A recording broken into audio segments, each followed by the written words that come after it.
16 horas, segunda-feira, né? Costuma ser nossas aulas extras. Vamos dar início a mais um encontro síncrono do curso de Dispositivos e Sistemas Fotovoltaicos. E hoje o tema da discussão, ainda dentro o que eu chamei de aula 6, a temática de células fotovoltaicas. Hoje a ideia é a gente discutir a produção das células fotovoltaicas, né? Os mecanismos de produção, dopagem, enfim, laminação, a construção tanto em termos de camadas, né? Estrutura de camadas e materiais, e, por fim, discutir um pouco sobre novas tecnologias, eficiência, células que podem atingir alta eficiência, e dentre outros, né? Então, como já foi colocado por um colega ali, talvez não tenha ficado muito claro lá no YouTube, né? E o cronograma, quais deveriam ser os vídeos que deveriam ser assistidos. Então, ficou dividido da seguinte forma, né? Os vídeos, aula 6, parte 1, 2, 3, foram discutidos na sexta-feira passada, dia 2. Hoje são os vídeos 4 e 5, e na sexta-feira que vem, né, no dia 9, nós vamos discutir os vídeos 6 e 7, tá? Então, essa aula 6 é a aula que vai levar mais tempo para a gente discutir, porque é praticamente ali o coração do curso, né? Já que o curso se chama Dispositivos e Sistemas Fotovoltaicos. Esse é o primeiro dispositivo fotovoltaico que a gente está discutindo, né? Então, tudo que veio antes foi basicamente para a gente fundamentar, né? Entender um pouco melhor a física dos materiais, a física da junção PN, para que a gente pudesse discutir mais a fundo as células, que são, como eu falei, o primeiro dispositivo fotovoltaico que, de fato, a gente está estudando. O próximo dispositivo são os módulos fotovoltaicos. Como os módulos fotovoltaicos são um conjunto de células fotovoltaicas, basicamente, eu quis dar muita ênfase às células fotovoltaicas, então por isso que ela durou aí praticamente 1/3 do nosso curso, vai ser falando de células fotovoltaicas, tá? Muito bem, então, o nosso primeiro bloco de discussões é esse que está aqui na tela. Aqui não se importem muito. Bloco 7, professor? Porque dando continuidade, como eu falei, à aula anterior, né? Já que tudo faz parte de uma temática só. E aí, então, esse primeiro grupo aqui de perguntas para vocês discutirem tem a ver com a estrutura de camadas que eu falei lá nos vídeos, tá? Então, se ninguém tem nenhum comentário para fazer inicial, eu vou separar vocês em grupos e eu encontro vocês daqui a 13 minutos. E é isso, gente. Até daqui a pouco. Olá, bem-vindos de volta. Vamos então começar a discussão do bloco 7. Bom, e aí tem a ver com a estrutura de camadas, né? Essa estrutura que está aqui, e aí só relembrando, né? Aqui a camada número 1, estou apontando aqui para essa parte mais escura, né? Seriam a camada antirreflexiva, né? O conjunto de camadas que formam ali esse filtro antirreflexivo. Esse número 2 está representando ali o contato elétrico frontal, né? Então, geralmente é feito nessa estrutura que a gente chama de dedos coletores, ou fingers. 3 e 4 seriam os materiais ativos. Por padrão, a gente chama isso aqui de emissor, tá? Independente se é P ou N. Essa nomenclatura vem ali dos transistores, né? Que geralmente tem um emissor, uma base e uma porta, né? Só que aqui, obviamente, não é um transistor, não é um dispositivo com 3 diferentes materiais semicondutores dopados que formam uma disjunção PNP ou NPN. Mas, por convenção, costumou-se chamar essa camada primeira que recebe a luz de emissor e a segunda de base, tá? E aí o número 5 aqui seria o contato elétrico traseiro. Bom, existem células mais complexas, né? Na verdade, a maioria das células hoje em dia elas já são mais complexas, né? Envolvendo uma camada frontal aqui antes do emissor, uma camada traseira depois da base, tá? Então, a estrutura de células mais modernas já tem outras camadas E, além disso, para quem está acompanhando também o mercado aí nos últimos anos, aqui embaixo, esse contato elétrico frontal, ele também pode ser diferente, ele também pode ser processado de uma forma parecida com a que está aqui em cima, nas células chamadas bifaciais, né? Que recebem, enfim, luz por cima e por baixo, né? E aí também é uma das perguntas aqui. Então, vamos lá. A primeira pergunta, né? Para que serve a camada antirreflexiva em uma célula solar? Discuta numericamente seu benefício para uma célula solar de silício. Bom, então a camada antirreflexiva, o nome é autoexplicativo, né? Então ela evita ou ela reduz, na verdade, evitar é quase impossível, né? Ela reduz a refletividade da superfície frontal, né? Então a ideia é que as perdas por reflexão frontal sejam reduzidas. Então eu vou avançar aqui nos slides, ali do que eu coloquei nos vídeos do YouTube, e também estão disponíveis na minha página de internet, já atualizados, e aí para quem quiser já baixar os slides da aula 7 também já estão atualizados, tá? Das aulas 8 e 9 ainda não. Esse conjunto de slides aqui é bem grande, deixa eu avançar mais ainda para frente, um pouquinho para trás aqui. Bom, então, a camada antirreflexiva pode ser um conjunto de camadas, na verdade, não só uma, né? Superpostas, né, justapostas uma sobre a outra, para que aconteça o fenômeno de interferência construtiva e destrutiva, né? Então, uma série de camadas delgadas que vão pegar essa múltipla reflexão que vai acontecer do Sol na própria camada, e aí vai fazer com que essas ondas, né, elas interfiram construtivamente para a luz transmitida e destrutivamente para a luz refletida, né?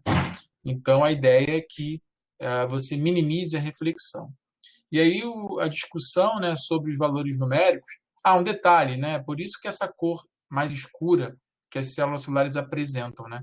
Por que escuro? Geralmente o escuro o preto é a ausência de luz refletida, né?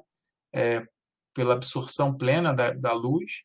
Ou se for uma cor mais escura, é porque está refletindo muito pouco, né? Isso aqui é muito parecido com o que acontece com óculos, né? Os óculos, na verdade, fazem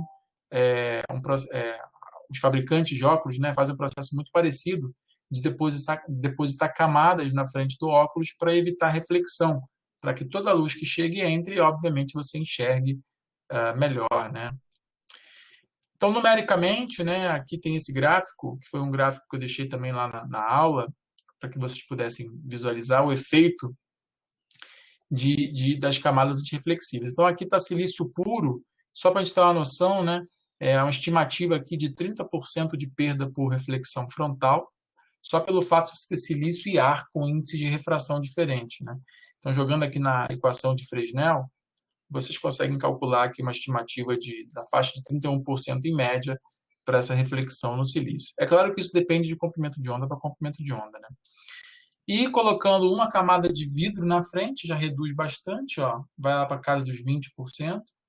E colocando uma camada otimizada com um índice de refração específico, uma espessura específica, para fazer aquela construção, né, da interferência de uma forma mais apropriada, você tem um comprimento de onda que vai a zero a reflexão, né, que você otimiza a espessura lá para esse comprimento de onda, mas reduz de forma geral bem fortemente, né? Você pode ter mais de uma camada no filtro antirreflexivo, como eu falei. Esse aqui é o exemplo para um filtro de uma camada só. Você pode ter um filtro de duas camadas, obviamente você vai ter dois zeros, né? Porque aí você vai ter interferência em uma e duas, enfim, e no conjunto total. O Yannick falou que na parte da discussão eu pensei que fosse para falar sobre aumentar a EQE, atendendo para o valor da EQE quando a reflexão fosse zero. Não, tudo bem. Isso, obviamente, seria um impacto, né? Mas a gente não está falando ainda de caracterização, das curvas de caracterização, tá, Yannick? Mas, de fato, né, a diferença da curva de eficiência quântica externa para eficiência quântica interna é a transmissividade ali da superfície frontal. Se a reflexão é zero, toda a luz entra, EQE e EQE seriam iguais, sim, com certeza, tá? E as perdas por reflexão, foi até bom o Yannick ter tocado nesse ponto, as perdas por reflexão, elas são perceptíveis Deixa eu encontrar aqui as curvas de eficiência quântica.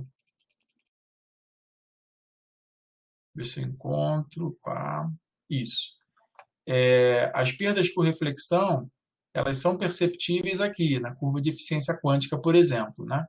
Então, uma reflexão geral global alta, né, frontal, faz com que a curva de eficiência quântica seja toda reduzida. Então, é na curva de eficiência quântica que você mede a influência da refletividade frontal. Tá? Bom, vamos para a próxima pergunta. Eu fiz a burrice de deletar aqui esse slide, mas como ele é pequenininho, vai ser mais fácil de carregar. Bom, a pergunta 2. O contato elétrico frontal em uma célula solar é geralmente feito pelos dedos coletores. Que características devem ser levadas em consideração na otimização dessa estrutura? Bom, essa pergunta é muito interessante, né? Tem pesquisas inteiras só sobre as camadas antirreflexivas, os contatos elétricos frontais. Então, isso aqui dá pano para manga para discussão, né? Mas a ideia aqui dos contatos elétricos frontais é a gente perceber esse modelo de fluxo de corrente elétrica aqui na célula solar, né? Então, aqui, ó, quando o Sol entra, aqui as setas vermelhas seriam a luz do Sol. Obviamente, elas entram no dispositivo, geram pares de eletrão-buraco nele de um modo completo, né, ao longo da estrutura toda. E aí, estou supondo aqui que eu tenho a camada P em cima, né, a corrente está fluindo para lá. Olha, e aí, quando chega aqui nessa camada número 3, a corrente é obrigada a desviar lateralmente para poder depois seguir para os contatos elétricos, né? Então percebam que vai ter uma alta resistência elétrica aqui, quanto mais afastados os fingers estiverem, né? Então vamos supor que não existam esses fingers aqui, ó.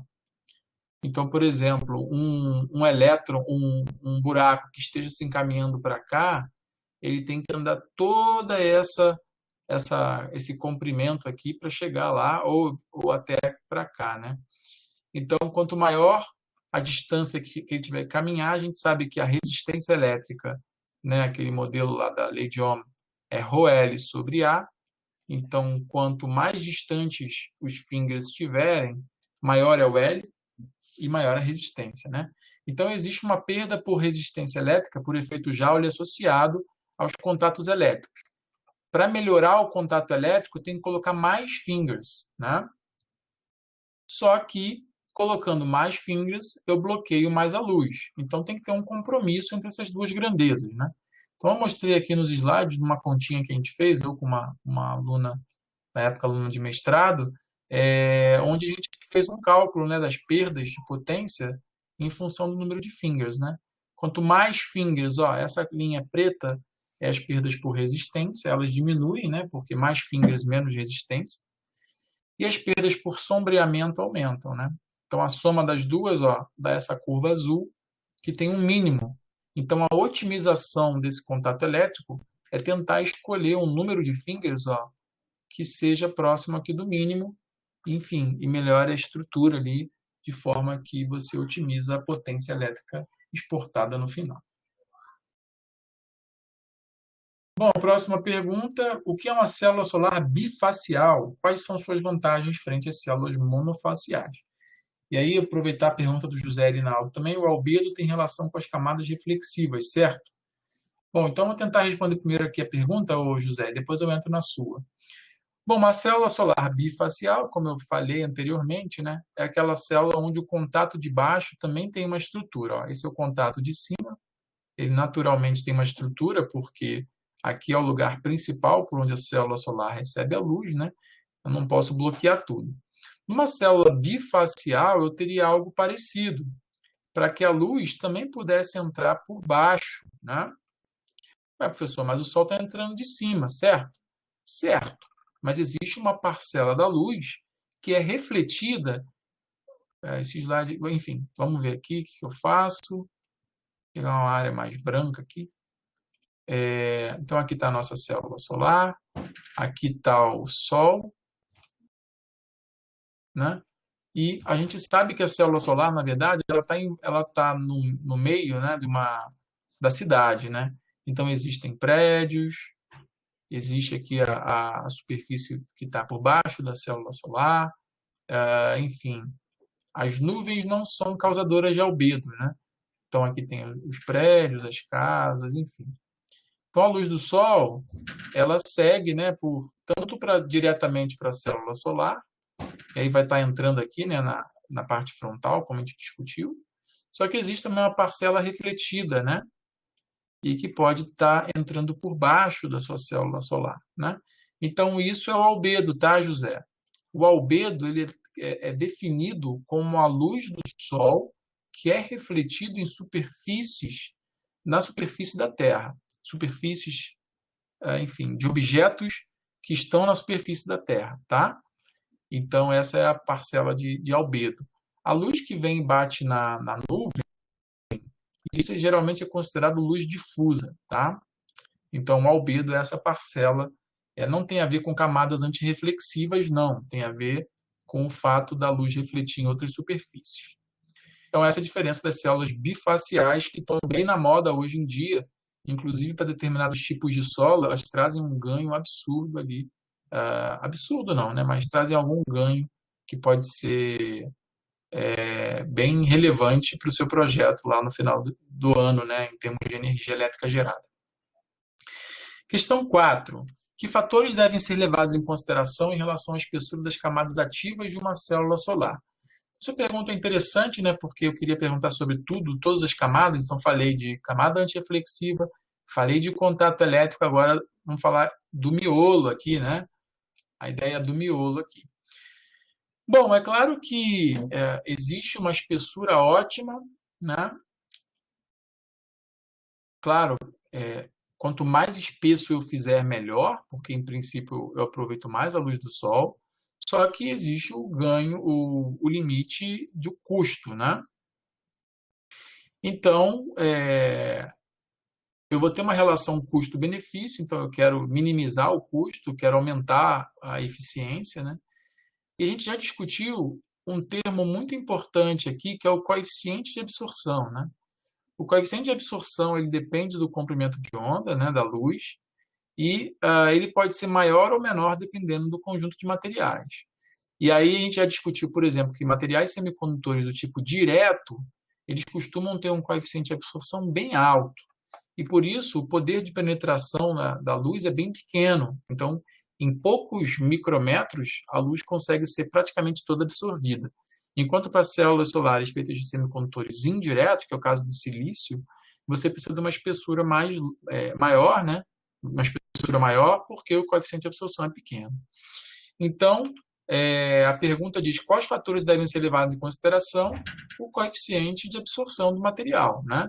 Então, eu já falei para vocês, né? A gente fez essa discussão, que quando eu uso GaAs com 4 micrômetros de espessura, já são suficientes para absorver quase 99% da luz do Sol. Enquanto que no silício, você precisa de pelo menos 150 micrômetros de camada ativa, tá? Então, é isso. Bom, tem duas dúvidas ali. O Matheus, pode dar um exemplo de qual situação uma célula bifacial é a melhor a ser usada? Bom, Matheus, tudo isso vai depender justamente da estrutura de solo, né? Geralmente essas células são ligeiramente mais caras, porque elas vão envolver, obviamente, um processo de produção a mais, porque você tem que estruturar esse contato elétrico de baixo. Então, tem que sempre ser estudado o custo-benefício, né? Então, eu poderia dizer assim, em princípio, a primeira resposta que vem na minha cabeça é em locais onde você tem uma superfície que está embaixo da célula de concreto e numa laje, onde geralmente você coloca. Então, aqui, ó, vamos supor aqui, ó, você tem um prédio, aqui está o seu andar final. Eu acho que eu exagerei aqui no muro. Então, tem um murinho aqui, tal, concreto, e você instala lá os seus módulos numa estrutura metálica de fixação que coloca num ângulo ótimo, né? E aí a luz do sol entra, e, enfim, vai lá no seu módulo. Eu fiz aqui um desenho ruim, talvez está tendendo a sombreamento, mas enfim. Só que aí você também tem uma parcela de luz refletida, por exemplo, nas estruturas de concreto em volta. O concreto reflete bastante a luz, né? Então, talvez numa situação como essa, valesse a pena, né? Em que a sua célula tem um ângulo bem grande, né, em relação à horizontal, e, enfim, uma parcela da luz que está entrando aqui está sendo perdida. Então, talvez nessa aplicação se tenha uma vantagem, tá? A Lisandra pergunta, uma dúvida, nossas discussões envolvem muita tecnologia. Esse tipo de produto é o que usa em instalações domésticas mais comuns feitas por essas empresas de energia solar? Sim, quando eu falo de silício, Lisandra, sim, tá? Então, hoje, 97% do mercado é silício. Tudo que a gente está falando aqui que se refere a silício é tecnologia comercial, tá? Não estou falando de coisas para daqui a 10 anos, não, tá? Quando eu falo de GAS, por exemplo, é uma tecnologia que está no mercado, mas de uma forma diferente. Não são células que necessariamente estão nos telhados.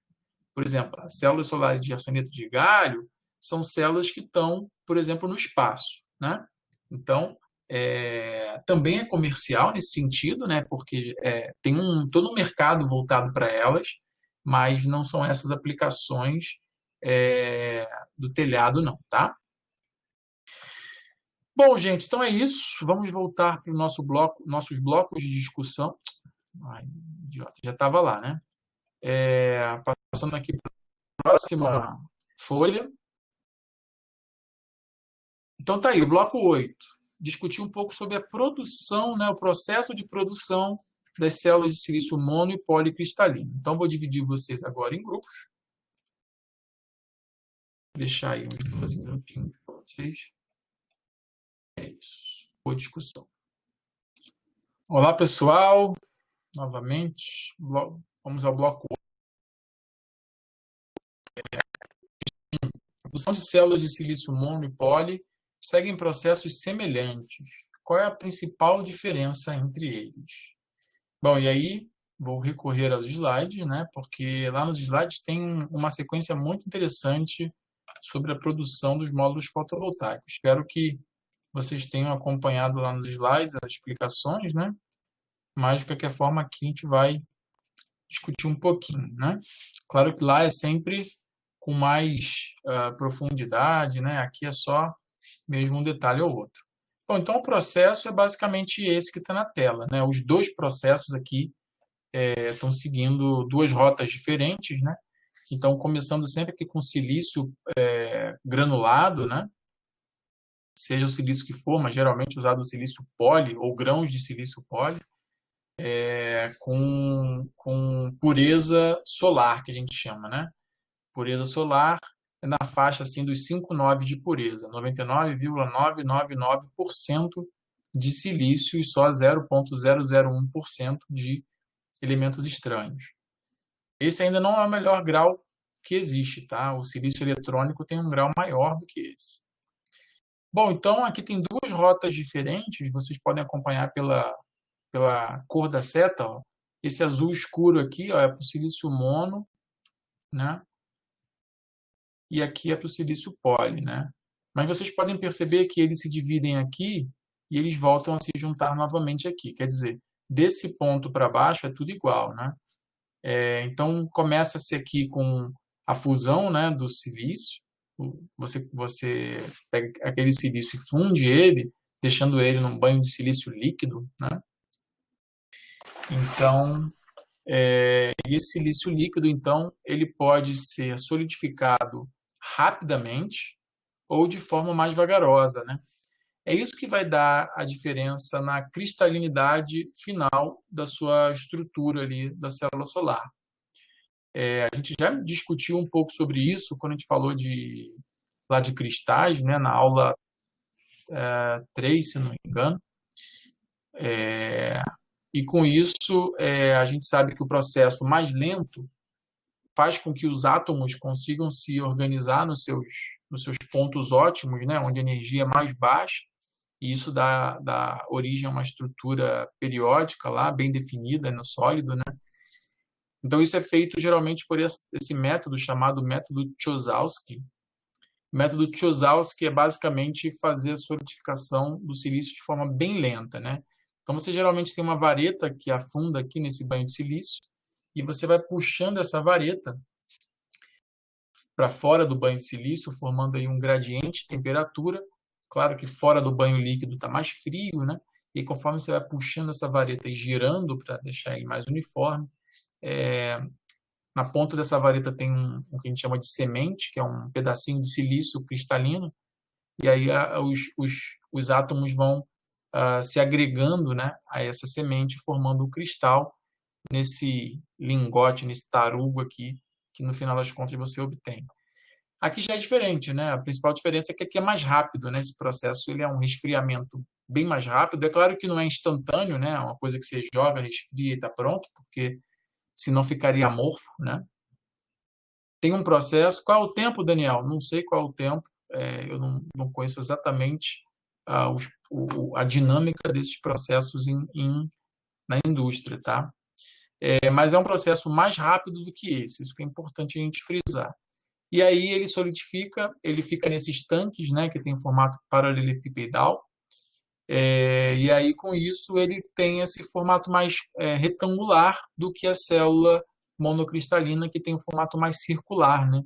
Apesar do corte que se faz depois das beiradas, ela ainda fica com aquela, olha aqui, né? Aquela curvinha no final das contas que você consegue perceber. Enquanto que a célula poli, ela tem um formato mais, a aresta mais quadrada, né? Bom, então a principal diferença é essa, respondendo objetivamente aquela pergunta. Questão 2. Por que as células de silício mono têm um formato curvado e as de silício poli não? Bom, acabei esquecendo que tinha essa pergunta em seguida, já falei a resposta, né?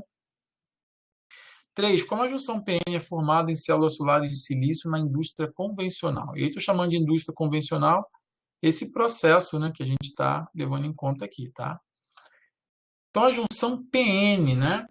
Então, até agora, a gente só falou da formação do silício sólido. E aí, se vocês acompanharem aqui, ó, vocês vão perceber que depois ele é cortado, né, fatiado, né? Seja qualquer um dos dois lingotes que saem dos dois processos, eles são fatiados. E aí é importante a gente mencionar, né, que esses wafers que saem daqui, como a gente chama, né, ou bolacha de silício, eles já estão dopados, tá? Eles estão dopados, pode ser do tipo P ou do tipo N, dependendo do elemento estranho que você intencionalmente coloca nesse banho. Então, você não coloca só o silício granulado, não. Você coloca o silício granulado e algum elemento que vai dopar o seu wafer, né? Seja tipo P ou tipo N, e aí cada indústria faz do seu jeito. Esse processo que está aqui, ele está representando wafers, né, que saem dopados do tipo P. Tá? Por que isso? Porque depois você vai fazer uma dopagem adicional do tipo N. Ó, tá aqui, né? E aí você forma a junção PN. Tá? Então, os substratos já estão naturalmente dopados por conta do processo de formação ali dos lingotes. Aí a sua bolacha, né, o seu wafer está ali, dopado tipo P. Deixa eu fazer um pouquinho mais grosso que isso. Está aqui dopado tipo P.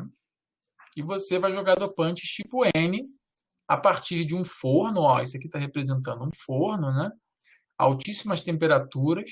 Você tem um fluxo de um gás aqui contendo dopante do seu interesse, né? Aqui, no caso, seria fósforo, porque é o dopante N para silício. E aí, ó, basicamente está acontecendo aqui, você tem o fluxo, claro que não é nessa direção, seria nessa direção, né? Mas enfim, para facilitar aqui, o seu elemento ele agrega, né? O fósforo ele agrega, ele adsorve na superfície e começa a entrar por difusão na célula solar.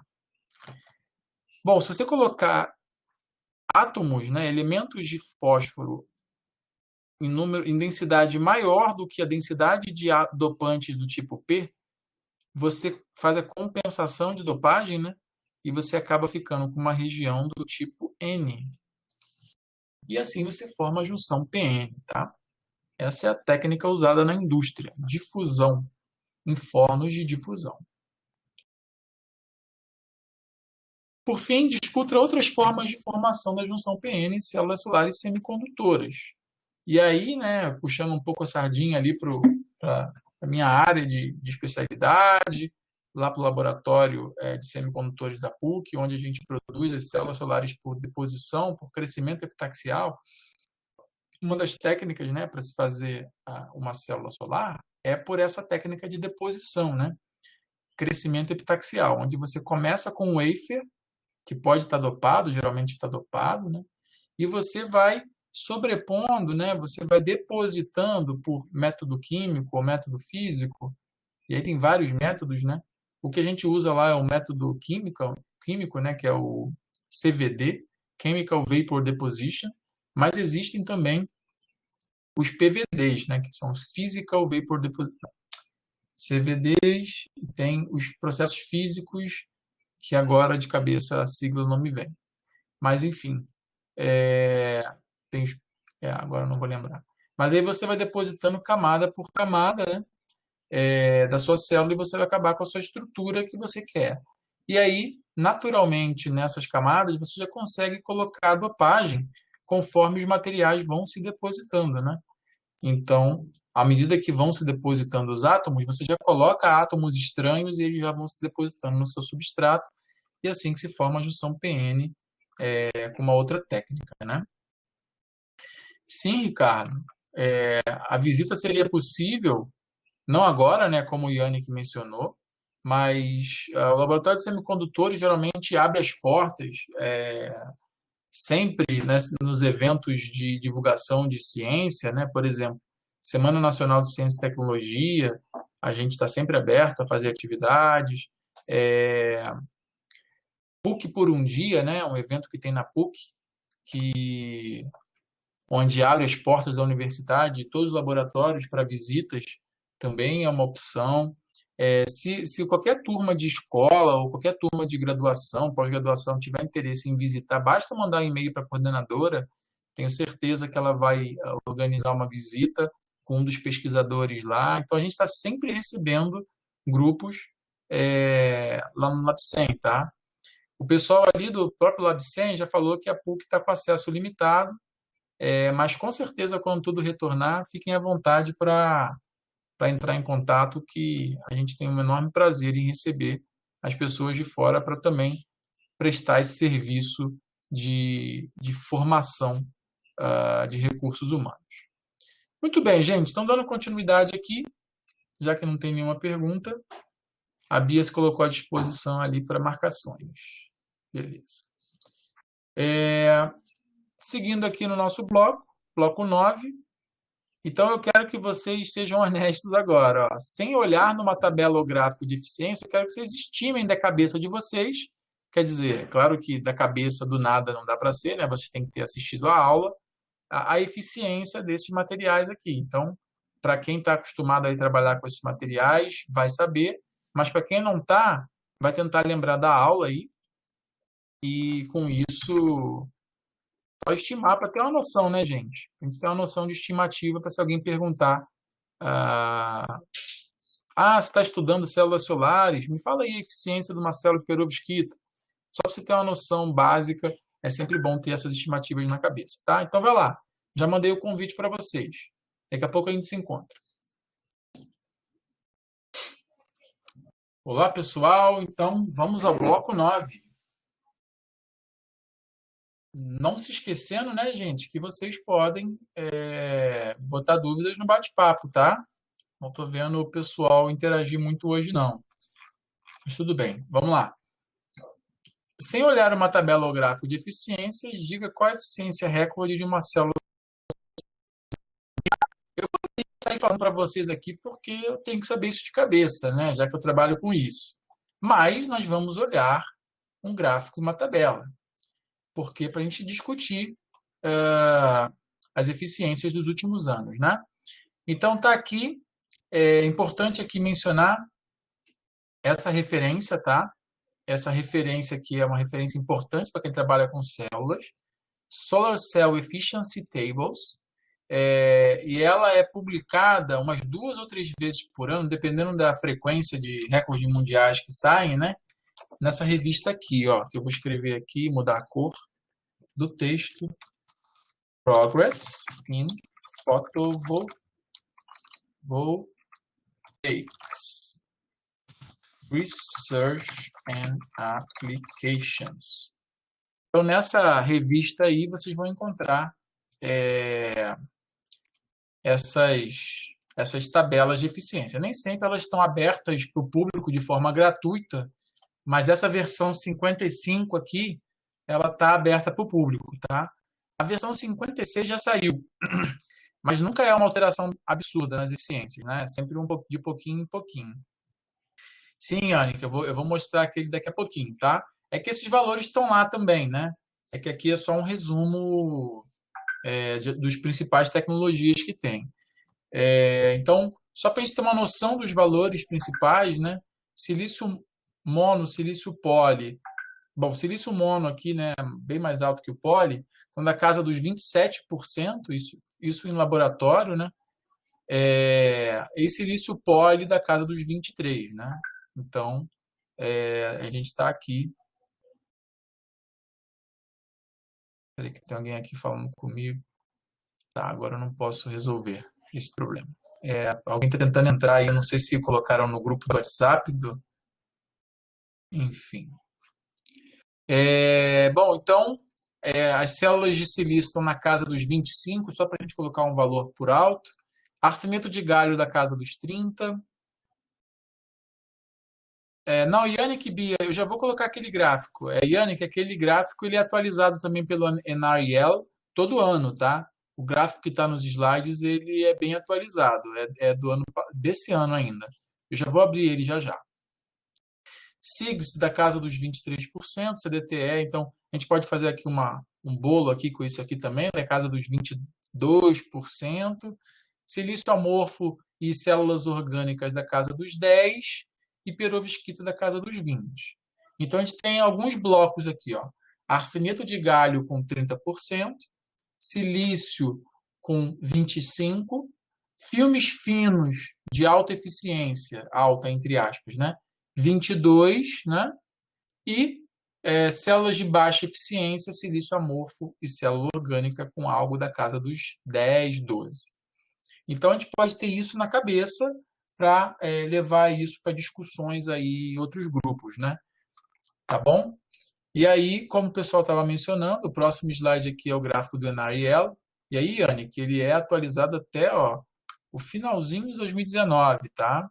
É um gráfico mais atual que tem lá no NREL. Inclusive, tem o link lá nos vídeos do YouTube. Se vocês repararem, na descrição do vídeo tem as referências, tá? E aí, lá tem o link para esse gráfico. Aqui eu não queria me demorar muito, né? Porque se eu for falar da evolução das eficiências, vai demorar muito tempo. Mas é mais ou menos aqui, como eu falei, os blocos de eficiência, né? Então, eu vou rabiscar aqui deixa eu ver que cor eu vou escolher aqui, um laranja. Então, a gente tem aqui as células de baixa eficiência, que estão aqui embaixo, né? Que vão aí até, no máximo, uns 18%. A gente está falando de células solares orgânicas, células de silício amorfo, tá? Aí eu vou ter uma faixa aqui dos 20%, mais ou menos, de 20 a 22%, né? E aí eu estou falando de SIGS, estou falando de CDTE e estou falando de perovskita, né? Células da casa dos 22 a 27, a gente está falando de silício, né? E células com eficiência até uns 30%, a gente está falando de arseneto de galho. Aqui em cima, a gente vai ter células de mais alta eficiência. E essas células são células de múltiplas junções. Aí a gente tem células de até quase 50%, tá? Então, são essas faixas de valores que vocês têm que ter na cabeça. E as tecnologias que estão aí, tá? Seria bom se vocês gravassem esses números para discussões posteriores com os colegas, professores, alunos e por aí vai. Mais alguma coisa ali? O Yannick está escrevendo. Engraçado, eu fiz um curso de células solares em 2015 e esse gráfico foi muito discutido também. Para mim, pareceu que mudou pouco, por isso comentei que parecia ser antigo. Yannick, na verdade é porque ele é muito complexo, né? É porque quando você olha o gráfico assim, como está agora aí na tela do slide, é claro que a gente tem a visão desde 1975, e aí o que você falou só mudaria essa última parcela, né? E aí o grosso do gráfico é igual, né? Óbvio, que é um histórico, mas ele sempre vem sendo atualizado, né? Se a gente der um zoom aqui, a gente vai ver quanta mudança aconteceu nos últimos 5 anos, né? Dessa linha que eu desenhei para cá, principalmente aqui, ó, nessa tecnologia que, se não me engano, aqui é junção dupla com perovskita, células solares de múltiplas junções, que saiu de 44% para 47%. Enfim, tem células que estão estáveis, né?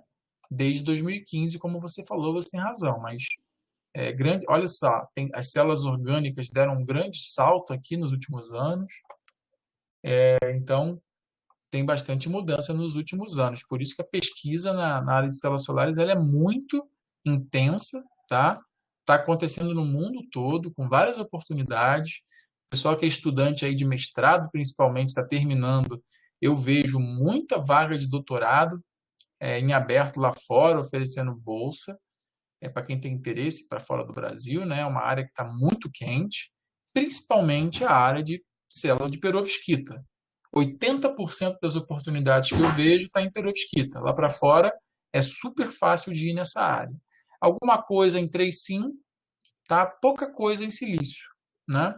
Mas é isso, tá? Bom, gente, então acabamos esse bloco de discussão, né? Podemos ir adiante. E esse é o nosso último bloco de discussão de hoje. Hoje talvez a gente acabe mais cedo, né? Vamos ver. A gente pode também discutir mais profundamente esses temas que estão aqui.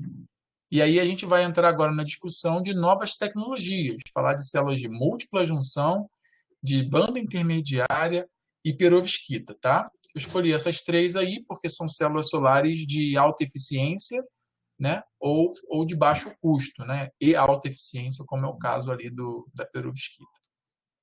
Então, deixa eu dividir vocês aqui. Alguém ia escrever alguma coisa, não sei se desistiu. Vou deixar mais tempo, já que a gente está com um tempinho sobrando hoje. Vou deixar vocês discutindo por 18 minutos. Olha que eternidade. Então, é isso. Você já deve ter recebido o convite aí. Vejo vocês daqui a pouquinho. Principal para o bloco 10 e o último bloco desse encontro síncrono. Então, qual é a vantagem trazida por uma célula solar de múltipla junção comparada a uma célula de junção simples? Essa pergunta é muito boa. Eu adoro esse tema de célula de múltipla junção. Quem quiser fazer a pergunta, quem quiser fazer perguntas aí no chat, fiquem à vontade. Esse é um tema muito, muito querido por mim. Bom, então vamos lá. A gente sabe que em células de junção simples, né? A gente tem lá aquelas perdas. Deixa eu tentar voltar, não quero ir muito longe. Mas a gente tem as perdas por transmissão e termalização, né? Essas são as duas principais perdas, gente, num dispositivo, numa célula solar de junção simples, né? Deixa eu ver aqui, eu acho que eu passei. Então tá aqui, né? Aqui tem a representação de uma célula de junção simples. É claro que aqui estou representando um material semicondutor, não a célula como um todo, né? A gente sabe que a estrutura de uma junção PN, na verdade, o potencial, ele tem aquela... Eita, meu mouse está estranho aqui, só um minutinho.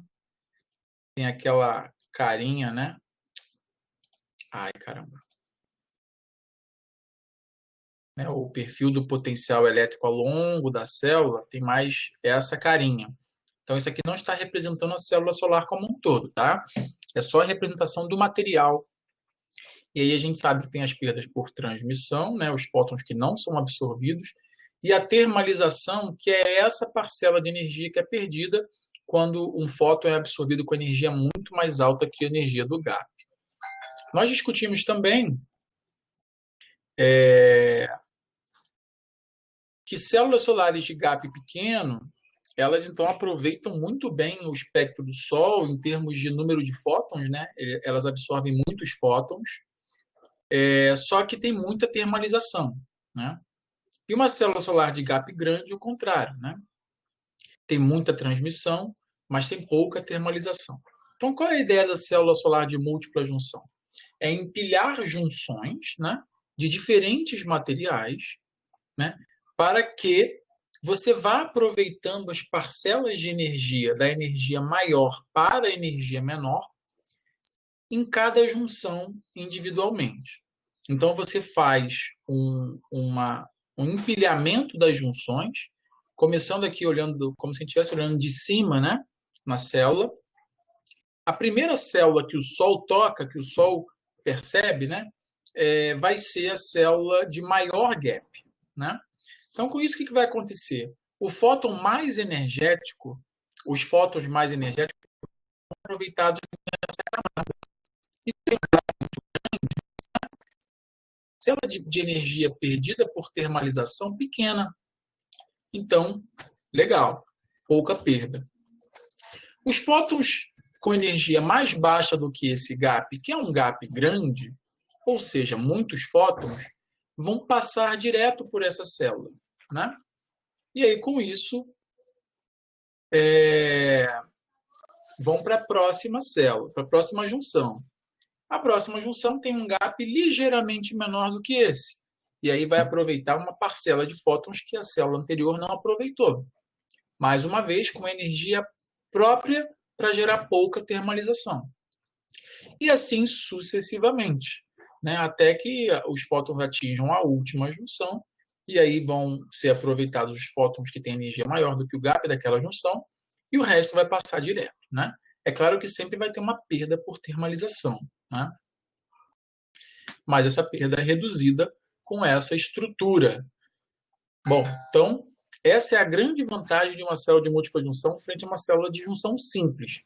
A gente poderia pensar, se eu fizesse uma célula de múltipla junção, onde eu colocasse aqui na célula da última junção aqui, um determinado gap, e fizesse uma outra célula solar com o mesmo material dessa célula da última junção, prestem bastante atenção. As duas células iam aproveitar a mesma quantidade de fótons.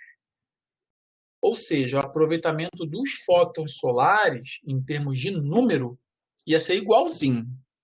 Tá? Mas, como nós já discutimos anteriormente, as perdas por termalização iam ser muito grandes. Né? Então, essa é a grande vantagem das células de múltipla junção. Tá bom, Renan. Eduardo, tá bom. E o Yannick também foi lá buscar uma encomenda. Bom, aí não dá para esperar, né? Tudo bem. Então, vamos para a próxima pergunta. Para que são necessários diodos túnel entre as junções de uma célula solar de múltipla junção? Essa é bem uma pergunta muito interessante, e eu gosto muito dessa pergunta. Eu vou contar uma historinha para vocês, né? Todo professor gosta de contar historinha em sala de aula. Eu lembro muito bem, na época eu estava começando a estudar células solares, e no Brasil a gente não tinha essa oportunidade, eu não tive pelo menos essa oportunidade como vocês estão tendo aqui, enfim.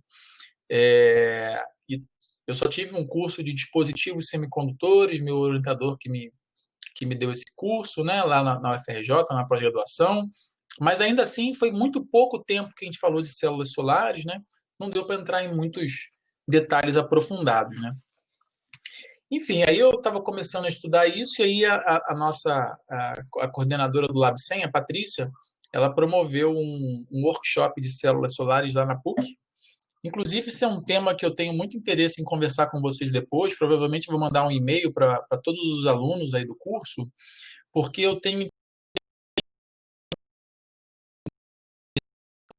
com ela, né, e eventualmente com alguns outros professores amigos, organizar um outro workshop de células solares. E aí a gente pode ver quem tem trabalhos nessa área para submeter, né? A gente fazer um congresso com um workshop com palestrantes aí experientes em diversas áreas, de silício, 3,5, perovskita. Eventualmente vai ser um evento interessante para acontecer ano que vem. Então, fiquem atentos aí que eventualmente a gente vai conversar sobre isso, tá? É bom saber e formar essa comunidade aqui com vocês. Bom, então, eu lembro muito bem que nesse workshop, né, vieram vários palestrantes internacionais, inclusive foi onde eu conheci uma pessoa que me abriu as portas para fazer parte do doutorado sanduíche lá fora, né? Então, essas oportunidades são boas, né, para os estudantes aí ficarem atentos, fazerem contatos, enfim, para futuros projetos, né? Oi, Yannick, beleza? Bem-vindo de volta. Então, eu lembro muito bem que tinha um russo, né, que falou de células solares múltipla junção, e eu não entendia para que serviam as células os diodos túnel. Por isso que eu faço sempre essa pergunta para meus alunos, porque eu fui até ele perguntar. Eu entendi tudo da sua palestra, mas eu queria entender o que são esses diodos túnel aí os diodos túnel que estão entre cada junção. E ele simplesmente me ignorou, né?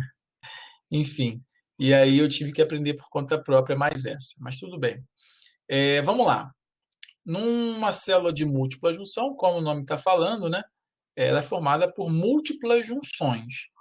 E múltiplas junções, a gente sabe que cada junção é um bloco PN. Então, eu vou colocar elas separadas aqui, não que necessariamente elas estejam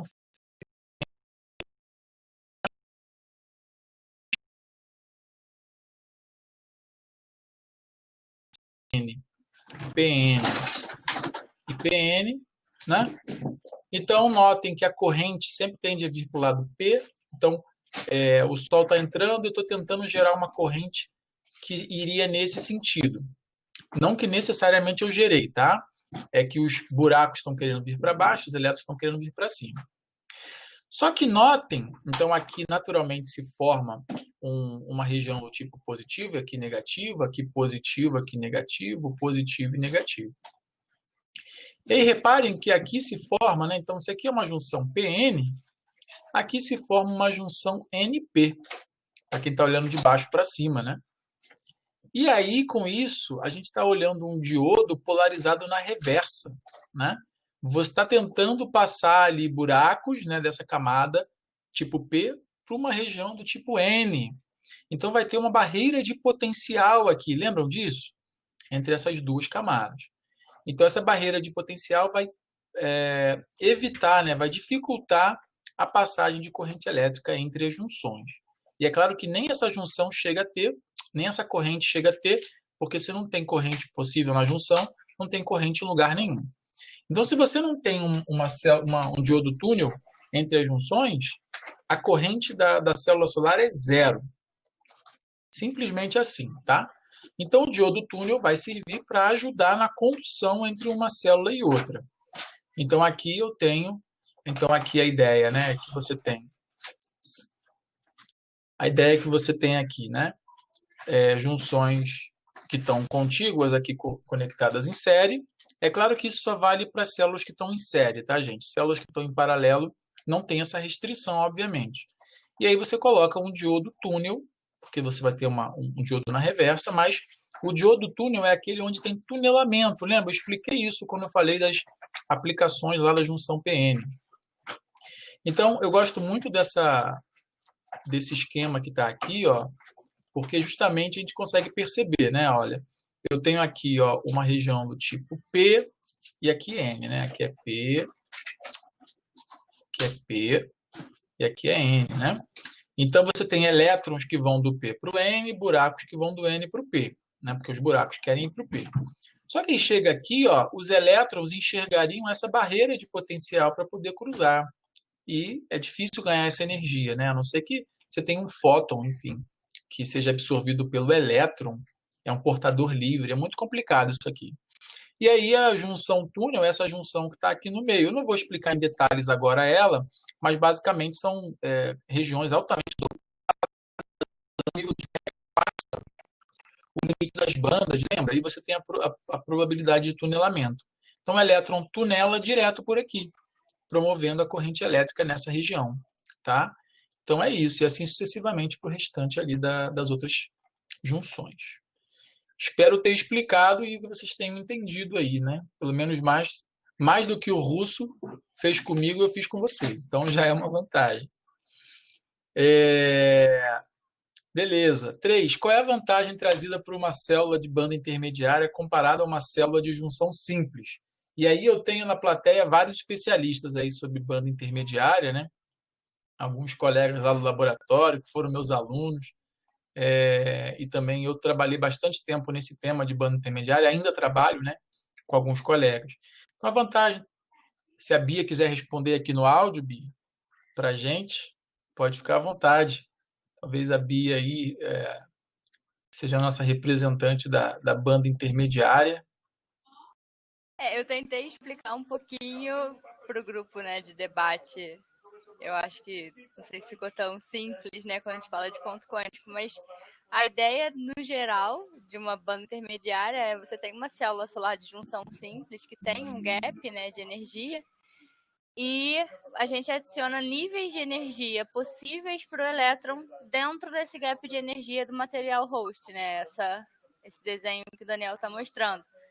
Então, que essa seria essa linhazinha aí cinza, né? E, geralmente, essa banda intermediária é formada por pontos quânticos, que são estruturas tridimensionais, né? Que confinam o elétron em 3 dimensões. E aí, o legal da banda intermediária é que ela adiciona transições possíveis para o elétron, né? Além da junção simples. Então, na junção simples, a gente só tem a transição banda de valência para banda intermediária, só que na banda de valência para banda de condução. E na banda intermediária a gente tem mais 2 transições possíveis, né? Que é da banda de valência para a banda intermediária e da banda intermediária para a banda de condução.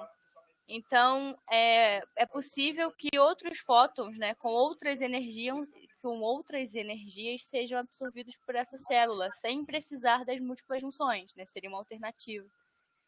Então, essa é a ideia geral de uma banda intermediária. Legal, muito bem. Obrigado, Bia. É exatamente isso, viu, gente? Então, a ideia é criar esses níveis de energia aqui no meio. A Bia falou que uma possibilidade é com pontos quânticos, né? Então, tá aqui, ó, isso aqui estaria representando uma célula de pontos quânticos. Uma grande vantagem, já comparando com a célula de múltipla junção, é o fato de você não precisar de muitas junções, né? O que gera ali uma dificuldade por conta do diodo túnel e tal. É uma junção só, né? Então, com uma junção, você praticamente pode aproveitar praticamente todo o espectro solar, assim como nas células de múltiplas junções, né? Uma célula de banda intermediária, ela seria o equivalente a uma célula de junção tripla, por conta dessas três transições possíveis aqui. E aí tem esse gráfico interessante, que é do artigo original de 1997, lá dos pesquisadores que publicaram, né, esse conceito pela primeira vez, mostrando que esse conceito atingiria, em princípio, até 63% de eficiência com concentração solar máxima, tá?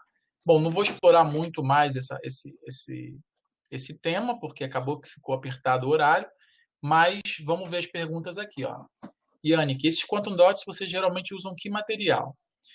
Então, Yannick, para ser bem rápido aqui, a ideia é que a gente pode formar pontos quânticos de várias formas, né? Mas a gente usa lá no laboratório o método de crescimento de Stransky-Krastanov, onde você tenta empilhar, né, 2 materiais com o parâmetro de rede. Lembram-se do parâmetro de rede?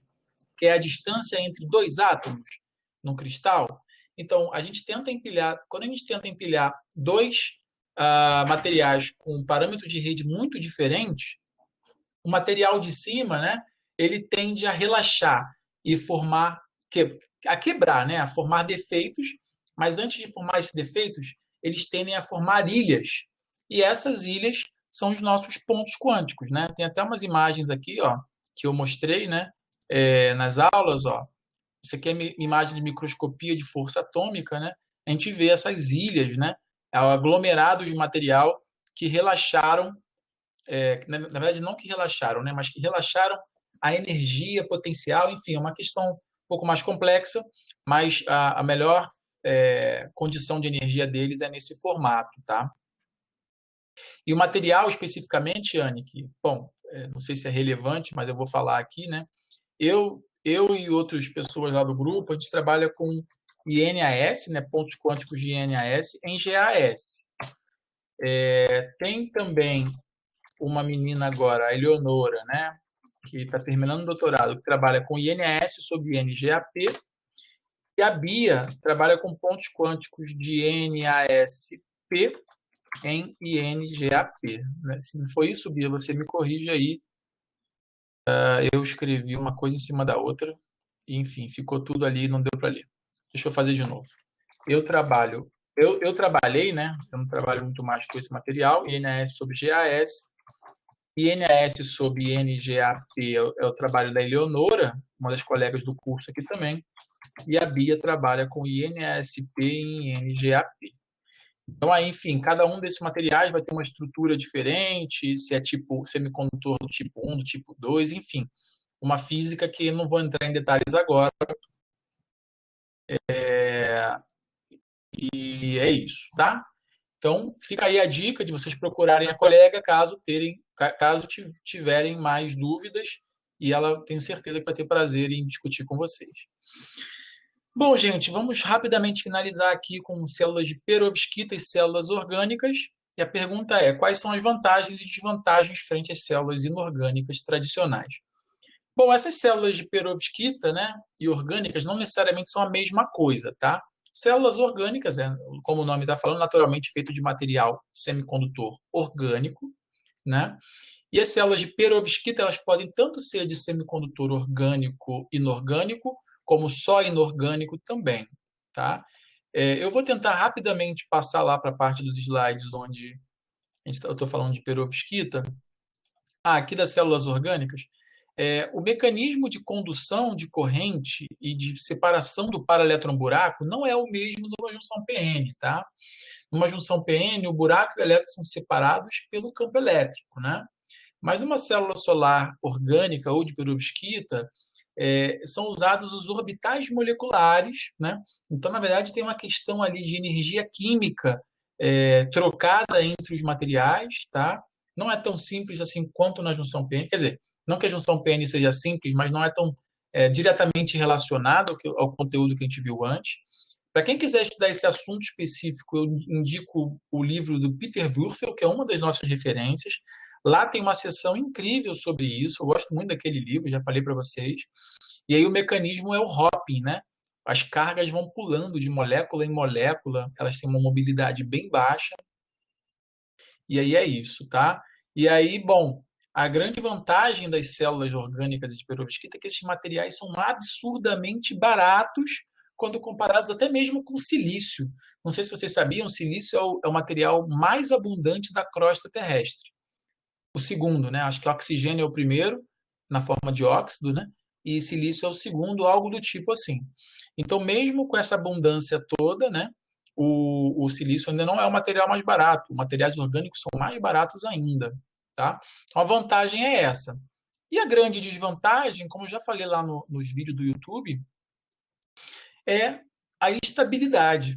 Infelizmente, essas células ainda não têm uma estabilidade de longas, né, de longa operação, né?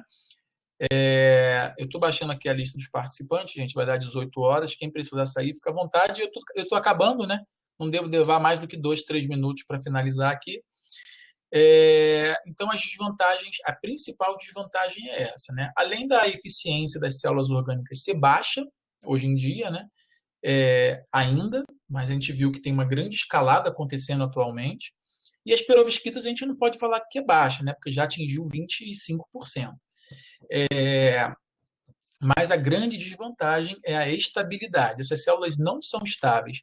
Eu já trabalhei com pessoas no laboratório do lado, trabalhando com perovskita, e as pessoas vinham correndo com as células que tinham acabado de sintetizar, porque para dar tempo de caracterizar no simulador solar, senão elas iam degradar e eles não iam saber qual era o desempenho delas. Tão pouco estáveis que elas são, né? Então, assim, hoje ainda não é uma tecnologia viável comercialmente, né? Mas existem avanços, tá? Assim como o silício um dia também não era viável e hoje se tornou, eu acredito que a perovskita vai se tornar, né? E vai ser um material do futuro. Então, quem quiser hoje aí começar, quem está começando os estudos de célula solar, eu indicaria trabalhar com perovskita, porque vai ter mais oportunidade de financiamento, vai ter mais oportunidade de viajar para fora do Brasil para fazer pesquisa e mais projetos, né? Possibilidade de projetos, tá? Então, hoje é isso no meu ponto de vista. Quem já está trabalhando com outro assunto, eu também posso indicar outras áreas quentes, né? A nanotecnologia também ainda é quente. Foi mais da década passada, mas ainda está quente, né? Tem alguns conceitos de célula solar que ainda não foram completamente desenvolvidos, como Hot Carrier Solar Cells, a própria Intermediate Band Solar Cells, que são as bandas intermediárias. A primeira que eu falei é portadores quentes. Então, ainda tem muito espaço, né, nesses conceitos para serem desenvolvidos e precisa de pesquisador, né? Então é isso, gente. Eu terminei o que eu tinha para falar. Como não tem mais nenhuma pergunta ali, né, no chat, tem uma pessoa digitando aqui agora, eu vou encerrar o vídeo e a gente pode bater um papo aí, quem quiser fazer alguma pergunta. Nosso próximo encontro, sexta-feira, não se esqueçam disso, 14 horas. Então, para quem tiver que sair aí, um grande abraço. A gente se vê na próxima sexta.